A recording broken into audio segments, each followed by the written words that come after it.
Okay, everything is ready. Let's go with Jim Lippens from Belgium. Am I right?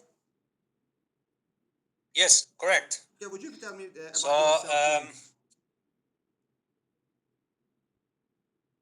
about, About yourself. Do you hear me? can you repeat the question? Would you please Yeah, tell yeah, me I about hear you. I yourself? hear you. Yeah, so I'm Jim. I'm nearly 57, living in Belgium. Yeah, we are mainly known here in Belgium by the big event we organized, the Happiness at Work experience we organized. Till now, it's still the biggest event ever organized on employee engagement.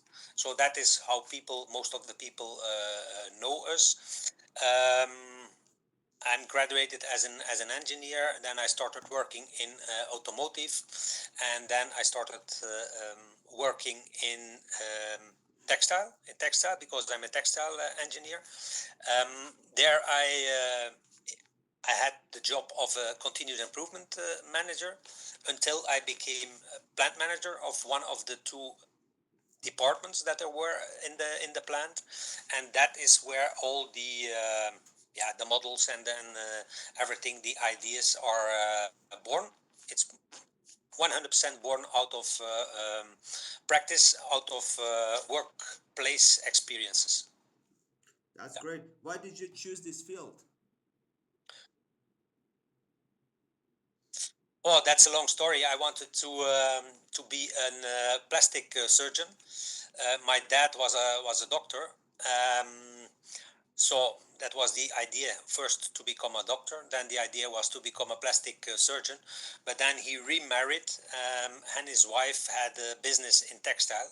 So then he kind of advised me, yeah, we need someone to do control of the quality abroad.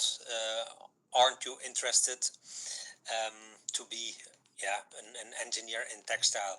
And that's how I became a textile engineer.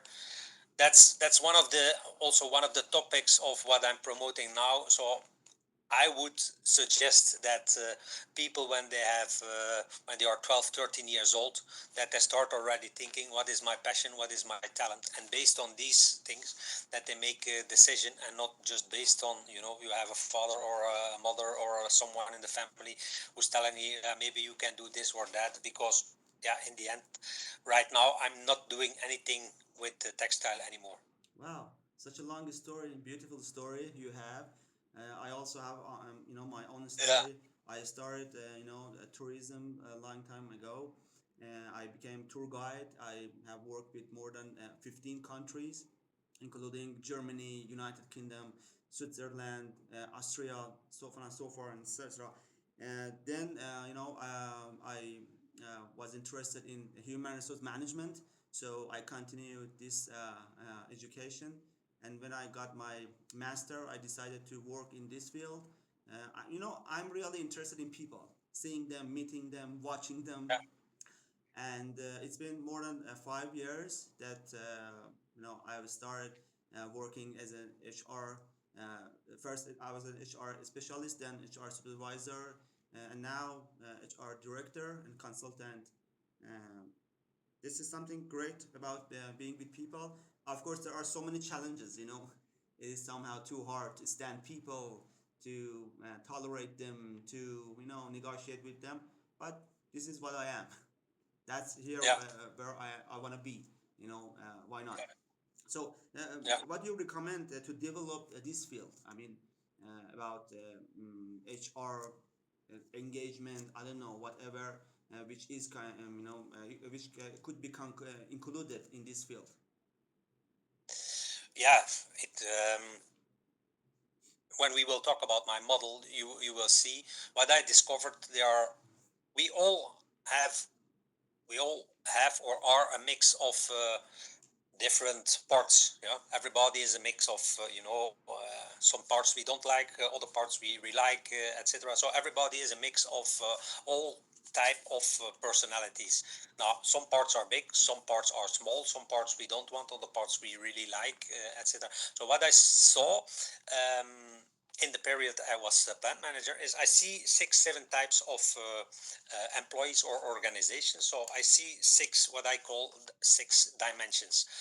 Um, as a leader, for sure, as HR, it's very important to know, which people you have in your organization.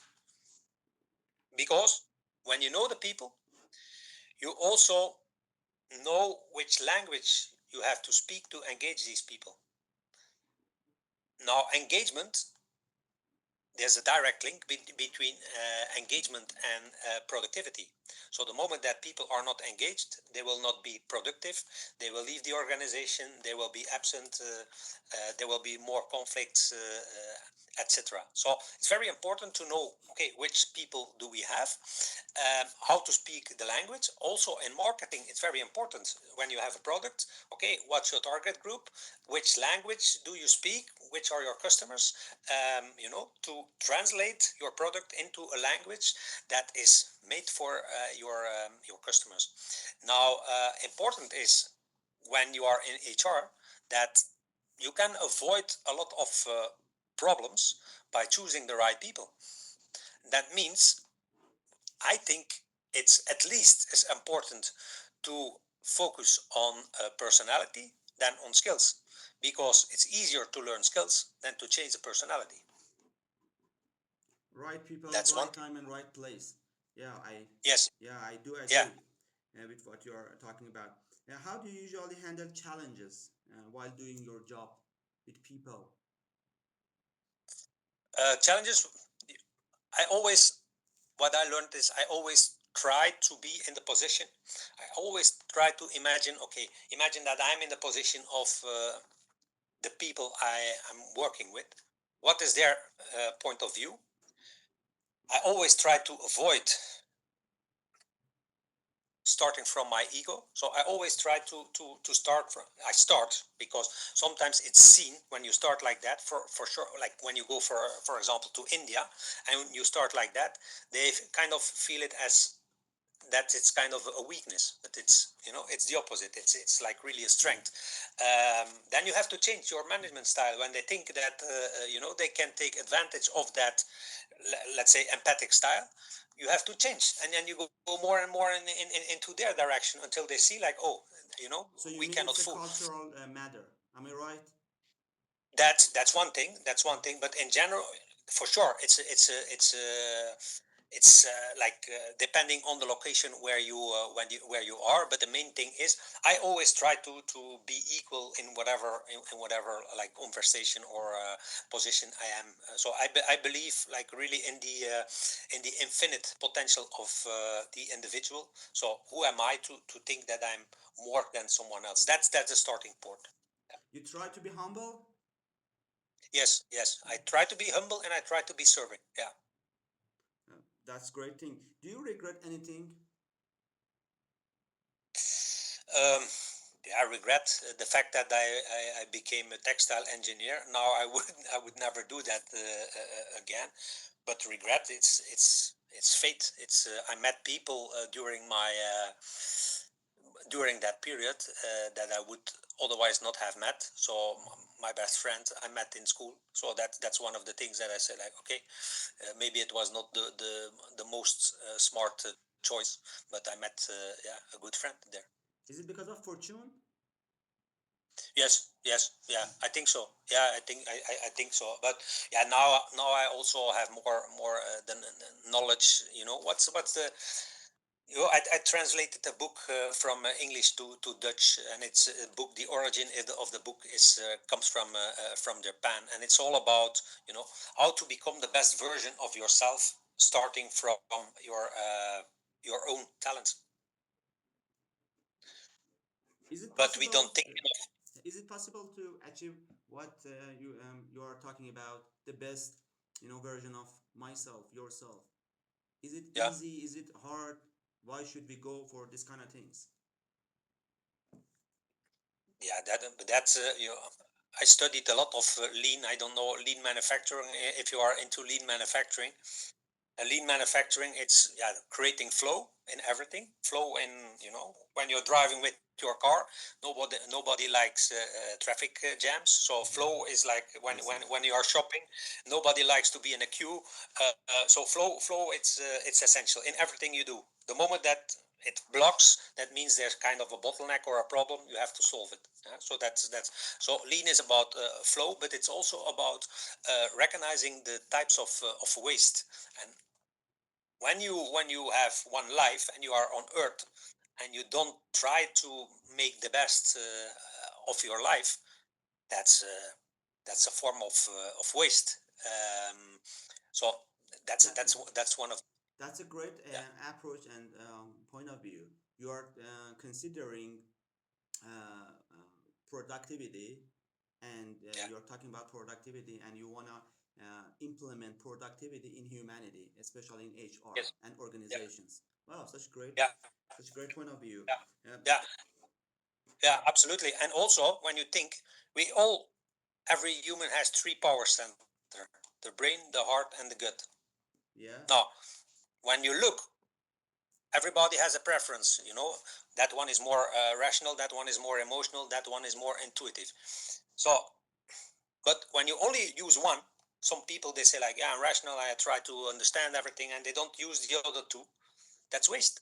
That's, you only using one out of three power center. So that's waste. But also, when you have, for example, people in your sales department, and one person is selling like crazy, and the other ones are not selling in the same quantities as the other is doing. The difference between, the lower selling guys and the best selling guys, that difference, that's waste. When the guy who's really selling well trains the other ones, to sell, um, the same amount as he is doing, that is growth, and that is, taking away, reducing the waste. That's one of the reasons why training and standardizing methods is important, because then you raise the bar, and then that's, for that moment, the best method that you know at that certain time. But it's never, the all time best method. You can always improve. yeah, yeah, that's great. May I know your vision for the future? Yeah, I'm always positive about the future. What I see also in my software, in my scan, is that the younger the generation, the more conscious they are. Mhm. So that means the old way of thinking, that will create clashes. And I'm convinced that Gen Z, the current young generation, and even Gen Alpha, the next one, that they are there kind of to go into conflict with the existing way of thinking, way of doing business, and then mainly it's a reaction to the baby boomers. So the baby boomers who are now like in their 60s, 70s, that way of managing a company, Gen Z is not accepting that. Some people believe that Gen Z are not eager to work like old generations. How is it possible to solve this problem? How is it possible to accompany Gen Z and let them show themselves and cooperate with older generations much better? Uh-huh. Yeah, you need someone in the middle. When baby boomers are on the left side, Gen Z is completely on the right side. So to bring them more together, you need someone in the middle, and both of them are kind of stubborn. And you need to talk the language of both. So what what baby boomers are not really emphasizing is, for example, well-being. Yeah, they think like it's too fluffy, it's too you don't need well-being, you need hard to execute. Gen Z, they say we work when we want, from where we want. Now, they are not really into results. They are not really into financial numbers, etc. So you have to find something in the middle. You have to find a balance between two. So, but as a leader, as a future proof leader, you have to be really in the middle, and I will show that on my model where you can be in the middle. And when you are in the extremes, you lose a lot of collaboration with the parts who are on the other side. Well, that's great. Why should anyone work with you? Tell me about those competitive advantages of Jim Lippens. Yeah. So I made my model, and I only talk about something when I experienced it myself, when I master it myself. So it's very rare to find someone, a manager, who masters what I call all the dimensions. You need to be future proof. Yeah. So some people, most of the people, like 95% of the people, they are focusing on one segment, on one way of managing, of one way of experiencing. The moment that I started studying, for example, Six Sigma and Lean, that was mainly my 2D period. But then in the end, you study everything, and the you can keep studying and really go in detail, etc. But there comes a moment that it's not worth, studying, really more and more and more in depth, because there are other areas that bring a lot more growth. Yeah.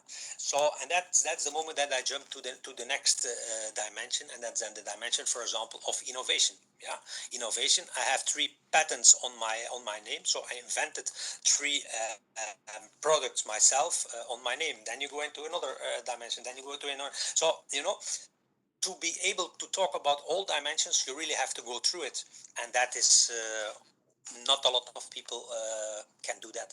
So that is what I think. I think I'm really yeah, all around, all around in the dimensions. So, and that's important to be able to connect with all the types in all the types of dimensions. When you are not talking the language of one of the other dimensions, you're just missing that part of people in that dimension. Yeah, that's great. And I also attended the test. That was great, and I also wanted some of my co-workers and colleagues to do that. The results are great. That was something special, and your point of view about how we can reach productivity, both the organization and the employees. It's beyond even engagement, and you mentioned connection and then to purpose. I am the organization, and that lean production and Yeah, lean productivity within the HR is something outstanding and substantial. And I think we can develop this software in the Middle East. As you mentioned, it's a great thing. And please go on and talk more about the model and the software, please. yeah. So let's see if how I will show you here the easiest way. Maybe um, I will share. I will share the model first. That's the main thing to understand. You see my screen? Now, yeah, it's okay. Yeah. Yeah, Okay. I can see it. So what yeah. Yeah, So what you see here, this is the for the lean model. What you have on the x axis, it's a timeline, but it's also a line of consciousness. So the more you go to the right side, the more conscious you become. What's on the y-axis? That's everything that is positive for an organization. Yeah, that means safety, innovation, retention, profit, customer satisfaction, quality. All the things that are like positive for organizations on the y-axis. The curve that you see, the black line that you see, that's based on facts and figures. So that's based on measurements. Now, as an organization, you can look at it as an individual or as an organization. Now, imagine that we look at it as an organization. You can start, for example, you have an organization and you go into business. You can start in whatever dimension you want, but I advise you to avoid some dimensions, and I recommend to make a mix of other dimensions. Now, what we see, imagine that we start completely on the left side. Yeah, that means you see my my mouse moving. Yeah, apparently. Yeah, yeah. So imagine that we start completely on the left side. The first type of employees, the first type of organizations are 0D organizations. These are organizations who are happy with status quo. That means government, church, army, administration. These, they don't have financial pressure. They just are happy the moment that they can pay their bills, and that everything keeps running. Now, what you see there, there's not a lot of change there, because that pressure is not there. So time goes by, and you see it's a flat line. So there's not a lot of change into these dimensions. Now, imagine that you are an IT developer, and you are not upgrading your software for 6 months or for 1 year. You are soon out of competition. You're soon out of the business, because the world is changing so fast. If you are not updating yourself, You're left changing behind. like as fast as the, yeah, you left behind. So that's why that RIP is there, rest in peace. So you are out of competition. Now, the moment that you come here at this line, you have to make a choice, or you want to make a choice that you have to change something. Now, then you have the option, or you go into 1D, or you go into 2D, 3D, 4D. Yeah. So the short-term thinking is that you go in 1D, but that's the only dimension that I say don't go into it. Don't go in there, because on the long term you will have more problems than you have gains on the short term. Now, unfortunately, 75% of the organizations is still thinking in a 1D way. That means I'm the boss, I pay you, so you just shut up and you execute what I'm asking you. That's an environment of control based on short-term thinking, and they mainly see their organization as a lemon they can squeeze. And as long as there's lemon juice coming out of the lemon, they keep squeezing. This is the dimension where you get burnout, absenteeism, and employee turnover. Now, what happens in these environments? Imagine, you have a team of 10 people. Yeah, 10 people. One person is retiring. You know, one person is retiring, so one is going. And the CFO in that organization say, okay, let's do the work with 9. So that means there's some low-hanging fruit. Yeah. So you see, the team takes over part of the job. There's one salary less, and low-hanging fruit, you have less expenses in salary. There's another one leaving the organization. You do the same. You work with 8, etc. But at a certain moment, the people in the team, they start seeing that it's one direction, and they go in resistance. They go in resistance, and they start losing motivation. They start losing engagement, and you see the curve dropping here. You see here, the level of the curve in 0D is even below the level of the curve in 0D. Because in 0D, there's not a lot of motivation. It's like, it's quite quitting is also there, doing the bare minimum. It's also the golden cage. So, there's not a lot of pressure, but also not a lot of growth. So here, you might work with 7 people. You saved 3 salaries. So it can be cheaper to work with 7, but they are all, non-engaged. So on the long term, they will not do the extra mile for you. So in the end, it will cost you far more than, engaging your people. So that's one of the reasons why I say, like, don't go into 1D, because in the long term, you will have problems. So the advice is to go to 2D, and the big difference between 2D and 1D is trust. Yeah? Trust is the key for 2D. In 1D, there's no trust. In 2D, you have trust. And what you see, the moment that you have authentic leaders who want to, create a win-win for employees and for employer. So you create like 2 dimensions, like it's not one-sided, it's 2 dimensions, and you start creating like, a collaboration between both. You focus on continuous improvement. Every day you try to do a little bit better, and you respect people. You give them some participation, so they start thinking with you, and what you see is the slope will slowly go up. Yeah, and this is the first way of getting people engaged. Now, 2D is still a rational environment. It's like with a lot of KPIs, a lot of numbers, a lot of standardization is there, but it's necessary. Without 2D, you go bankrupt. Yeah?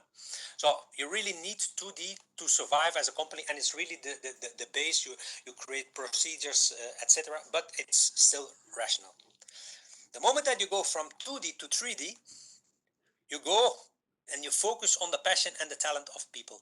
Yeah, you start focusing on autonomy. So you give people the opportunity to show what you are capable of. That leads to creativity. That creativity leads to innovation, and because innovation is stronger than continuous improvement, you see that the curve goes more and more up. So in Yeah. this level, So you I have always to. say, Sorry. So in this level, you have to find those talented people or those passionate people who believe in your vision. Am I right?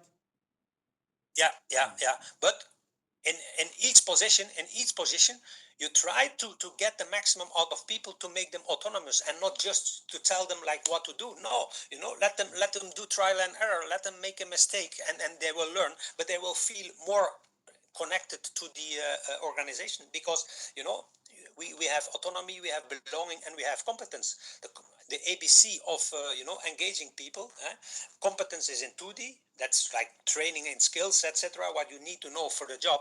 But autonomy, like giving people the right to try. That's very important to engage them. So it's a next level of engagement is autonomy. So that is what you always try to do. What do people like, and what are people good at? And when you focus on these things, of course, everybody likes to do things that they like more than you force them to do things that they don't like. They get energy by doing things they like, and not just executing because that's boring, and that's like for sure when it's under pressure. So for me, this is the first form, easy form of connection. Now, the biggest improvement in outcome comes the moment that the leader dares to be vulnerable. That means the easiest way is, I don't know it, and you admit it, or I made a mistake and you admit it. That's the easiest way. But the moment that the leader is capable of really creating a connection, a close connection with these employees, you don't have to explain. 2D, it's like explain, explain, explain. It's like convince, convince, convince. In 3D, the moment that you have a connection, you don't have to think about convincing, because think about someone who helped you when you were in problem. You still remember it, and it's kind of a connection. Next time that something happens, you do something back. The fourth dimension is the dimension of purpose. It's important, to explain to people why the company is there, why they are doing the job. It's important to make sure that there is a balance to work from home Well, that's great. That's or great. hybrid. Yeah, so that's in 4D. You have that. Now, to be future proof, you need 2D, 3D, the section in between the connection sector I call 3D plus, and 4D. So these are the four future-proof dimensions. 1D is completely out. It's old school. It's like I'm the boss. 1D is control. 3D is autonomy. 4D is freedom. So you know and you see the conflict between 1D and 4D. So that's a conflict. So, but 2D, 3D, 3D plus, and 4D. That is what a good manager has. And as a leader, when you are around the middle in 3D, you can reach all dimensions, from that position. And that's for HR. It's really important to be in the middle, that you still understand the people on the left side and on the right side. It's like when you play in the midfield of like, for example, soccer. You get the ball from defense, and you can still reach the strikers when you are in the middle. When you are in defense, it's a lot more difficult to reach the strikers, and the other way. So now what we see in the measurements that I'm doing, the average, we have people of all ages, in from from all generations, in all dimensions. But what we see, the average baby boomer, they are in 1D. Yeah? So the average baby boomer, they think, I'm the boss. So, I will tell you what to do. Gen X, the ones who are born between 65 and 80, they are in 2D. Millennials, they have a preference. That means the biggest part of their pie chart is in 3D or in 4D. Gen Z, they are in 3D plus, or they even go into spirituality. So that means every generation, there's a shift of half a dimension to one dimension to the right side, into more consciousness. Now, imagine that as an organization, you are in 1D and you can measure it. Yeah, and that's why I created the tool. You're in 1D. Yeah, and you see that the population is shifting away from where you are. I'm telling you, the gap between the employer and the employee is factor number one in engagement, in productivity, in everything. That's factor number one. When the gap is getting bigger, engagement goes down, productivity goes down, everything goes down. So as a company, you have to move with the evolution of the generations. If you don't, you lose them. And what we see, yeah, Gen X, in average, they stay between 8 to 10 years in an organization. Gen Y, millennials, they stay around 6 years in an organization. Gen Z, they now stay less than 2 years in an organization. Why? Because the gap is getting bigger and bigger and bigger. Now, when you know the cost of hiring someone, in Europe, they did a calculation about that, depending on the role. The cost of hiring someone is between $40,000 and $150,000. Now, Gen Z, you have to hire 5 times more than Gen X. So if you don't shift with your organization, you will keep spending money, in hiring people. And HR, they will keep chasing talents. While the moment that these talents would stay in your organization, you can focus on growing them instead of chasing new ones. And that's the main thing. And that is the biggest waste in an organization, is losing your good employees. And so how is So it that is in how is it possible to promote those non-believers, those who don't want to be promoted and don't want to, be, I mean, accompanying this movement? yeah. Now there are several ways. Huh? There are studies. When you look at the Gallup studies, they show what is the impact of being close to your employees. What is the impact of connecting with your people, etc. That's a study. That's a study. The big companies in America, they did a study on that. They do a yearly survey about what is the impact of. That's the first study. The second way is let them experience and let them die, because they will die like in that old way of thinking. They will suffer in the future, and that is how the universe is creating the new generations. They are just trying to get rid of what is not fitting anymore. So it's constantly, it's like in nature. You get new leaves, you get new trees, you get like it's growing, and the moment that is not growing anymore, yeah, you die. Yeah, So I absolutely agree with what you're saying, because it's a waste of time. I myself, spend a lot of time on satisfying different people, persuading them to promote them. Uh, yeah, I mentioned before that I also work as a business developer. It's too hard sometimes to promote some companies, some employers, even some employees. They do not care about promotion. They do not care about growth. They just want to be someone very stubborn, just thinking about their own ideas, and they don't want to. They may talk about change, but they don't want to change really by yeah, their hearts. yeah, yeah, yeah. So that's a sign of ego. Huh?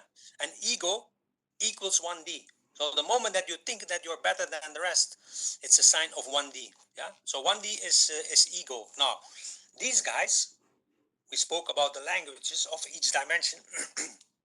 In 1D, the main language is money. Huh? Yeah, So yeah, it's easy. It's easy. Then you translate this model into money. Like, what will it cost the moment that you lose an employee? What will it cost the moment that people are not engaged? You lose that amount of productivity. So that is the language to talk. And that's why it's important to know in your company what is the language of all my employees. 2D people, for example, they want explanation, they want to understand, they want, like for example, when you buy a product, they want to know the technical specifications, they want to know the dimensions, they want to know, all the, yeah, the descriptions, the quality level, the safety level. That is like 2D. 3D, they are more into, new ideas and shifting from one thing to another, and agile, and like, reacting fast, and new trends. That's 3D. 3D plus, it's more emotion. It's about empathy. It's about connection. It's about these things. And 4D is then into well-being, into balance, into purpose, and into mission, etc. So that's the language you have to know and to understand, to talk. But 1D is the evil part of the model, and there you have to talk the language of money. And the question is, I always ask the question, do you want 1D suppliers? Then everybody says no, because what will do 1D suppliers, they will try to squeeze you, they will try to, they will try, but then you ask the question, do you want 1D customers? Yeah. And then it becomes, yeah, it's not that easy. The moment that you skip 1D customers, you change the world. Yeah, yeah, you are absolutely saying the correct items. I wish everyone understands such items, especially the employers, more than employees. That's a great Yeah, model. yeah. So that's the model. So what happened? Um, the moment that COVID came. So what I saw is, when I started the job as a plant manager, on day one, the department there I was asked to work for, they did very bad in the past, and my boss asked me to fire all the employees. Within 3 months, he wanted to get rid of all the employees in the department. Now, on day one, I had to fire 27 people. And the moment that I saw the fear in the eyes of the employees, I decided I want to show that it's also possible to go in the other direction, because the easiest way is just to kick them out, and to pay them something. In Europe, you have to pay people when you fire them, and to get rid of them. Now, we started working together. We started focusing on trust, etc. And that is when the model was finished. That was the moment that all these employees, and were 108 employees, were saved, and we made the worst department the best. Yeah. And when you look at the results, that's also a way to show, like, the people with a 1D mindset. When you show the results without $1 of investment, what we did in that period, yeah, purely focusing on the human potential, that is, really was really my drive. Now, COVID came, and I could not train this in person, so I created a digital scan, and that is, yeah, the moment that I translated this model into a tool where you can measure where you are as an individual, and what your perception is of the organization. That's great. I hope you achieve what you desire.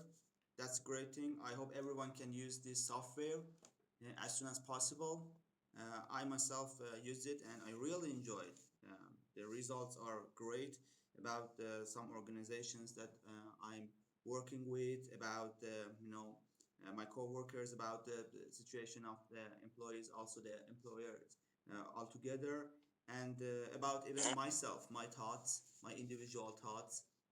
That's a great item. I think we can develop it for more customers. It's a great production. Yeah.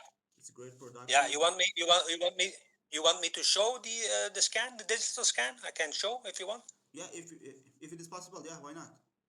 Yeah, sure, sure. So, what you see in the scan here.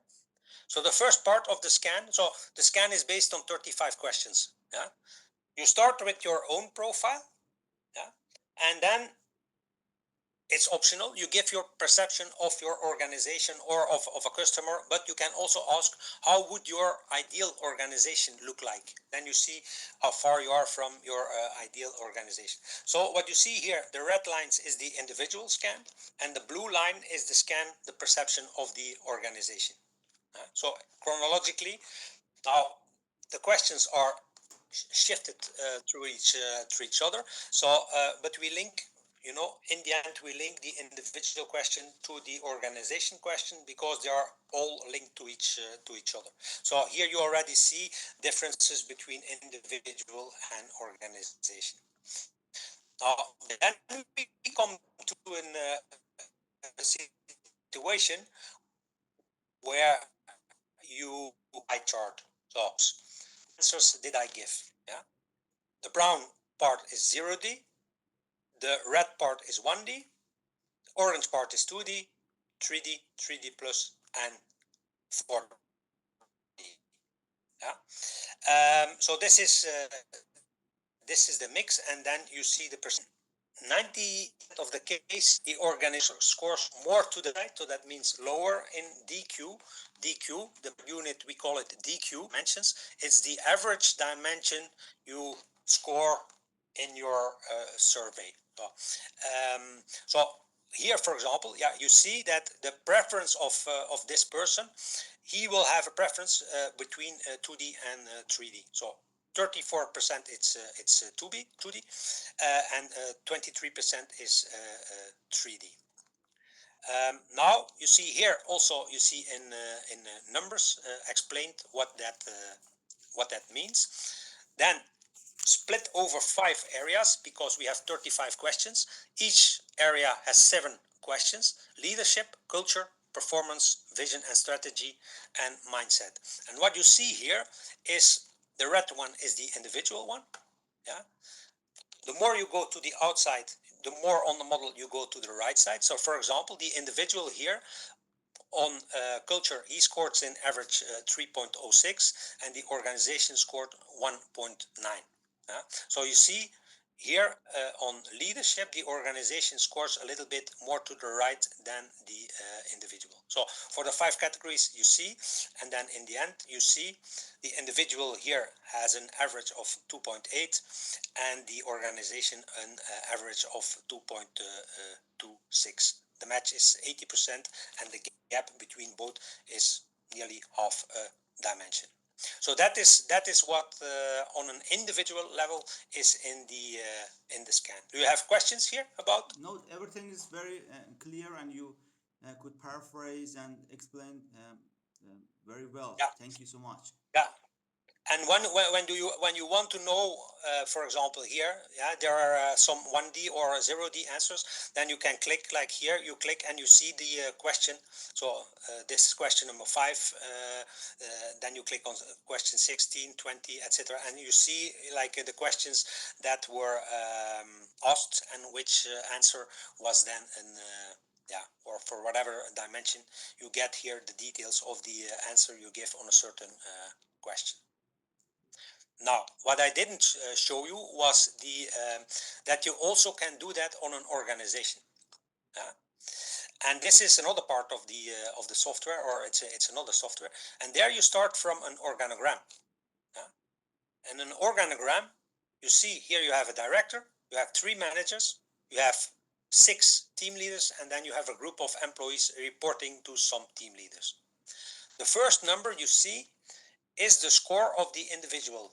The second number you see is the perception of the direct manager. So here, this guy, this operations director, he's in the 3D zone. Like he's really open-minded, he's focusing on passion and talent, and he thinks of his boss that he's even more to the right side. That's always a sign of respect. Yeah. So now, when we go into this in some details, you see here, for example, all these people, 3, 2.7, 2.8, 2.8, 2.8, 2.9, 2.4, they are all in 2D. So you know you're in a rational environment. This was a production environment in Belgium. So you're in a rational environment. Now we are looking for conflicts. For example, you're an HR manager. You ask everybody to do the scan. Within 1 minute, you see where the potential problems are. And what do? You look for big gaps, and you look for perceptions where the individual think about the direct manager that he's in the 1D zone. That means a score between 1 and 2. What you see here, this was a new manager, he thinks that his boss is at 1.9. That means he's in the 1D zone. That is not a healthy, this is not a healthy connection. Here you also see, like here, this connection, he is in the 3D zone, and he thinks that his boss is like even in the 0. This is a mix of 0 and 1D, so this is not a good connection. Here also, you see 1.64. You will for sure see that in this group, because this is an average of a group, and the perception is that this team leader is toxic. For sure, in that group here, you will see absenteeism, turnover, low productivity, and stress and burnouts. So this is a problem. Here you have a problem.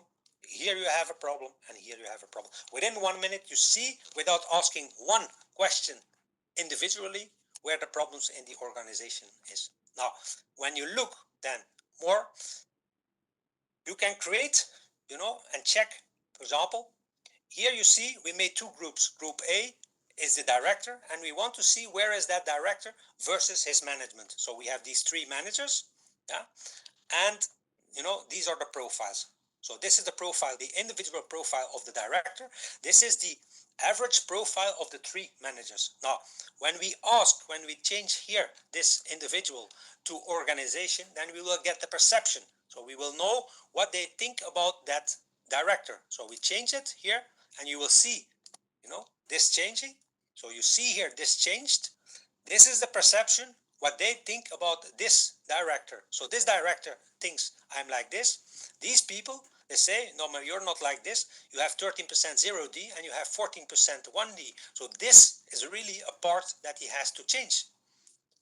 When you look at the questions here, you will see, okay, where can I change? These are all the 1D answers. These are things that director really can learn a lot of. And you can do that like in several ways. You can look at all the questions.